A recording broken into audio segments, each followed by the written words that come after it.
Showing kindness to one's opponents. The promised Messiah ﷺ even financially assisted the staunch opponent of Ahmadiyyat, Mirza Imamuddin. For example, once Mirza Imamuddin was having trouble selling his horse. The promised Messiah ﷺ helped him sell the horse. Mirza Muhammad Beg was another opponent of Ahmadiyyat, yet despite this opposition he asked the promised Messiah ﷺ for a letter of recommendation for which he was then able to secure a job. Giving should never be for the sake of ostentation. The wife of Hazrat Hamid Ali radiallahu anhu relates that the promised Messiah ﷺ bore the expenses of her family. When the promised Messiah ﷺ had a waistcoat made for himself, he had the same one made for Hazrat Hamid Ali radiallahu anhu. Once, when the wife of Hazrat Hamid radiallahu anhu was feeling cold, he told her she could wear the waistcoat the promised Messiah ﷺ had given him, as it was made of warm fabric, and she did. The promised Messiah ﷺ happened to come across her, and seeing as he had the same waistcoat, the promised Messiah ﷺ asked in a light-hearted manner if she had taken his waistcoat. She replied that all the clothes and food they had were indeed the result of the kindness and generosity of the promised Messiah ﷺ.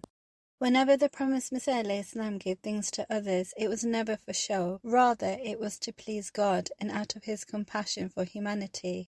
Thus, the promised Messiah's ﷺ's generosity was often exercised in secret.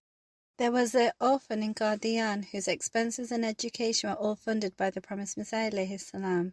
He later became employed at the Badr newspaper in Qadian at a salary of 12 rupees. The promised Messiah ﷺ thought this might not be enough to cover his expenses.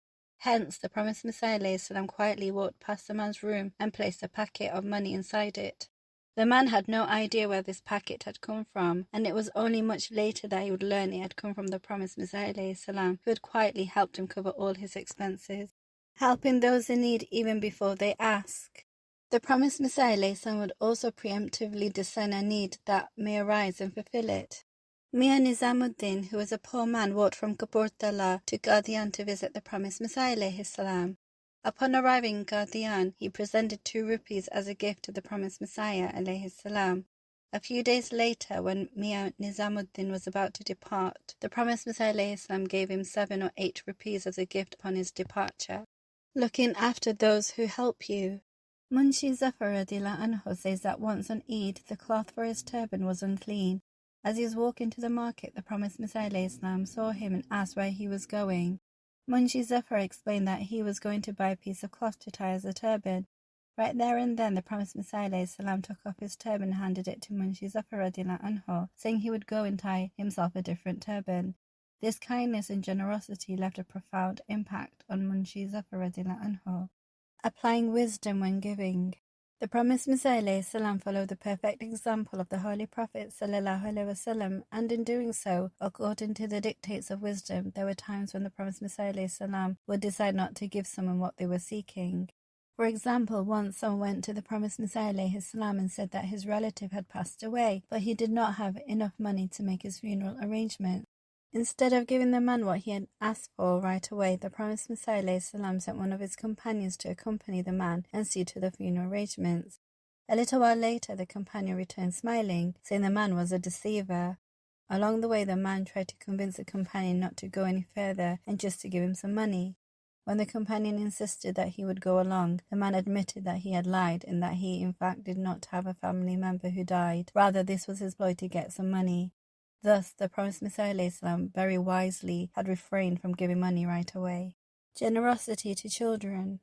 Once, while the promised Messiah ﷺ was eating breakfast, he heard a little girl crying and asked her mother what she wanted. The mother replied that she was asking for something to eat, and so the promised Messiah ﷺ gave her something to eat. However, the small girl continued crying. The promised Messiah ﷺ asked why she was still crying, to which the mother replied that the girl was asking for the same food that the promised Messiah ﷺ was eating. Upon this, the promised Messiah ﷺ gave the little girl some of the same food he was eating. The importance of repaying one's loans. In Hazur's, may Allah be his helpers, previous sermon, he related an incident in which the promised Messiah ﷺ used his wife's jewelry to cover their kitchen expenses. Upon this, someone asked him whether this means that a husband can use his wife's jewelry to fulfill his expenses. Hazur, may Allah be his helper, replied it should be clear that the promised Messiah ﷺ would take this as a loan from his wife. It is similarly recorded that during a drought, the Promised Messiah ﷺ took a loan from his wife to cover household expenses and the expenses of the communal kitchen langar. Later, upon receiving some money, the Promised Messiah ﷺ repaid the loan to his wife.